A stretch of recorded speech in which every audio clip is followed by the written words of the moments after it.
Can you live in Malaysia on 1,000 US dollars or less? 5,000 ringgit. What is the cost of living here? How much does it actually cost to survive for a month, long term, or just coming over here for a month?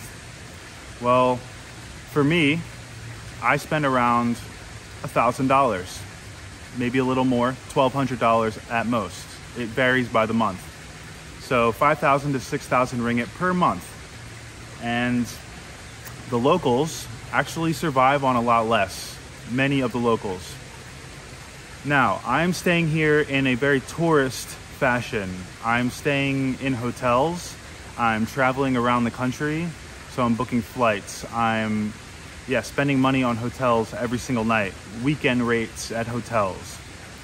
This is not what you need to do. If you want to come here and you want to stay long term, or you want to come here for a month even, there's ways to do it much cheaper. You can do it on 1,000 easily, and you can do it on much less.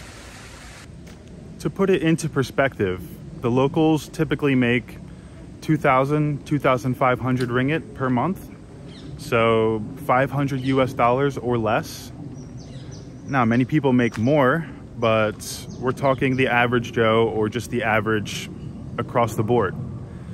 Now, I don't think I could do it on $500 the way that I'm living here, the way that I'm staying in hotels, eating out 3 times a day, traveling. It wouldn't be possible. It's not possible.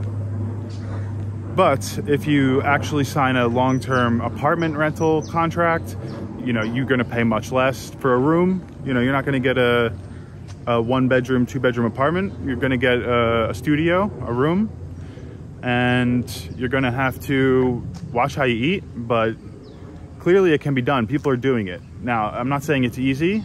People here tend to struggle and find it expensive, especially here in Kuala Lumpur, but it can be done. And I've seen through hundreds of comments on my videos that this is the norm.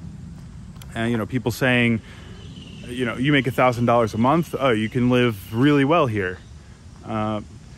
Maybe so, but I wouldn't say I live really well on 1,000 here. And again, that's because of the way that I'm living. I'm not living here like a long-term resident at this point. I'm living here like a tourist. Now, you can come over here and you can rent a monthly Airbnb. If you want to stay in one place, you can stay in Kuala Lumpur. You don't need to travel around, and you can rent a place for 300 to 400 US dollars. So 1,500 ringgit, 2,000 ringgit. And from there, you also have a kitchen. You can cook some of your meals, and you can get that price down. Instead of spending what I spend, 1,000 to 1,200, you can spend $700-800 per month here. If you're on a budget, if you want to be conscious of money, you can do that. Now, I tend to eat out every single day 3 times. If I could cook my meals, I feel like, judging by the grocery prices, even meats, I could get that price down, the cost down quite a bit. I'm learning as I go where the cheaper food places are, and just how to live a little bit more cheaply here. But everything included with getting around by the train, the occasional Uber, Grab, taxi, and buying flights. I can't find a way to spend less than $1,000 every month here.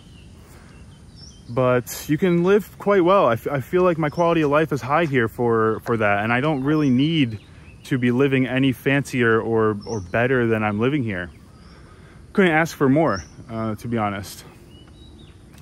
It's very possible. It's very possible. I think it's a lot more affordable than people think if you're coming from a Western country, if you have a Western salary.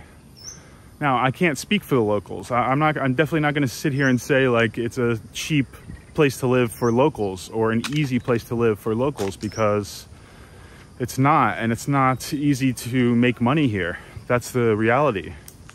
I have YouTube, and my earnings are growing from YouTube, and so that's allowing me to live here.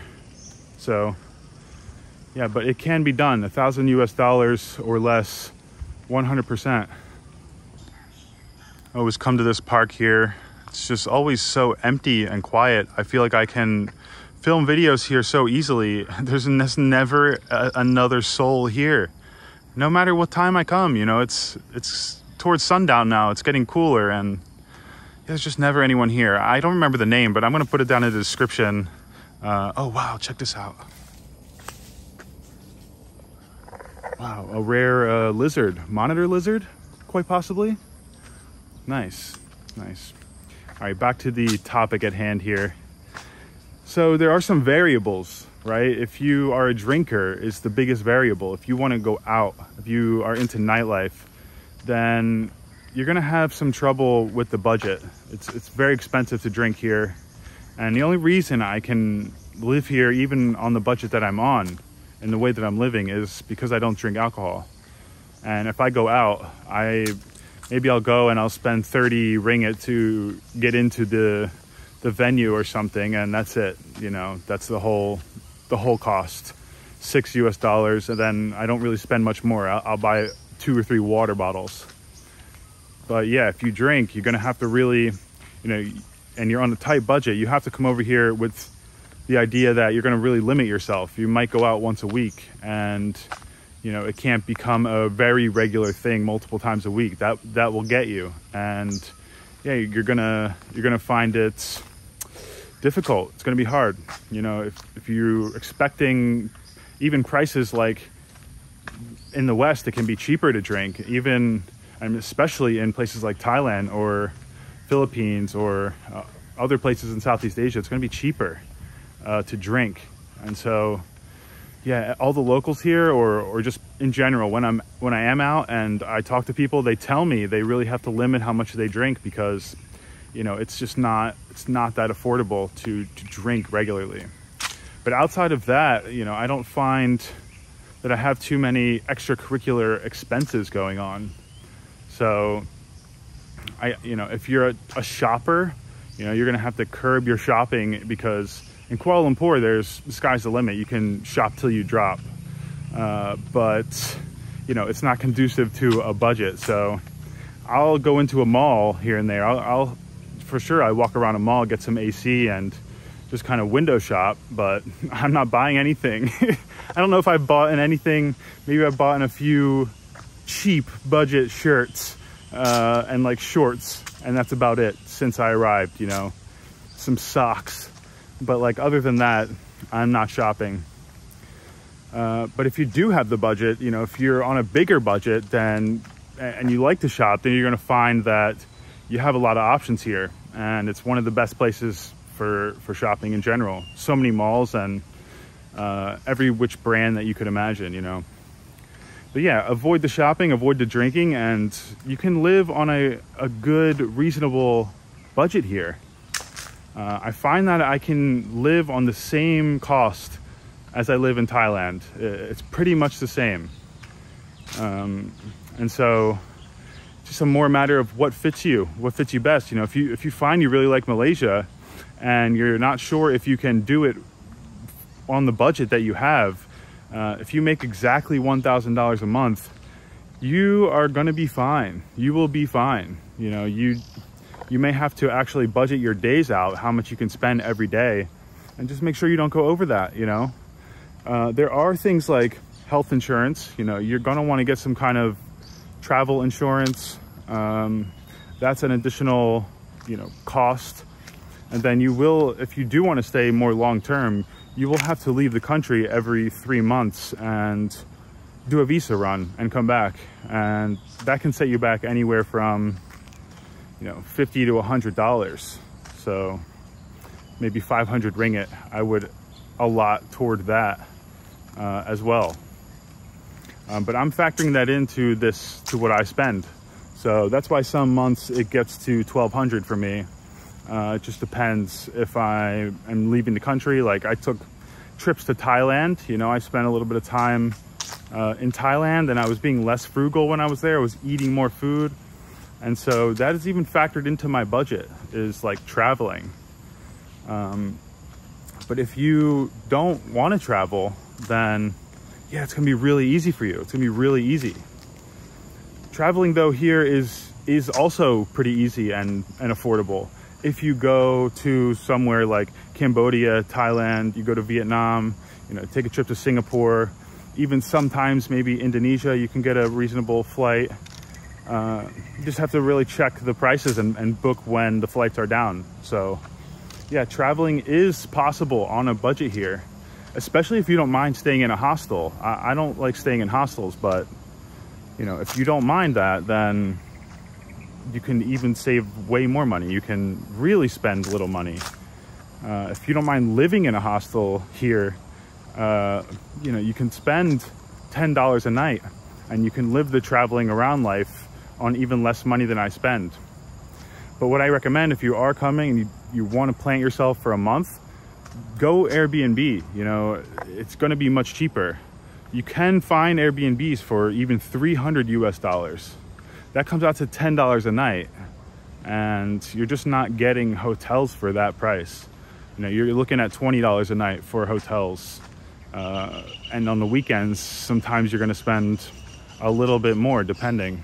So yeah, $600 a month budget for the rent, and then food per day $10 if you can, and otherwise, you know, sometimes going up to $20, right?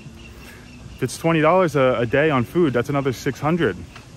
So yeah, I try and get some hotels that are less money, $15 a day sometimes, and I just, yeah, half the time I'll stay in a little bit nicer of a hotel. I'll have a nicer little work desk and station, a bigger room, a window, and then sometimes I won't, you know. I got to keep the budget down for now. So yeah, maybe there is a little bit of wiggle room for me to have improved quality of life here, you know, having nicer hotels or a long-term apartment. I think it would be better for me, but for the content, for YouTube, I got to move around a little bit. I can't just book a month in pretty much anywhere. You know, I think I could book a month in Kuala Lumpur and still make content quite easily. It would start to get difficult probably towards the end of the month, but pretty much anywhere else it would get stale. It'd be really hard. It'd be really difficult. Like, I've even thought about going to another country for a month, you know. Maybe I'll go to Da Nang, Vietnam for a month, live near the beach, very cheap, right? But then what? What am I gonna make? I'm doing daily videos. I don't think I could do daily videos somewhere like that. So you don't have to worry about that unless you're a YouTuber. So yeah. Well, that's it. I'm not gonna make this video too long. I just wanted to talk a little bit about cost of living, and I've made videos like this about Thailand. I made videos like this about Bali, about living on $1,000 a month. And so I felt like I should do it here. And I almost feel like it's more reasonable here. I don't know. There's like also less social pressures to go out and to drink, and you know, there's nothing like that here really. There's some, but it's not, you're not seeing it on a daily basis. So I mean, the impulse control is much easier. You know, there's no ganja here. You know, you're not spending extra money on that kind of stuff. Maybe on cigarettes, but don't smoke. Yeah, anyways, drop a thumbs up if you like this video, and make sure you're subscribed to the channel as well. I'll see you tomorrow in the next vlog.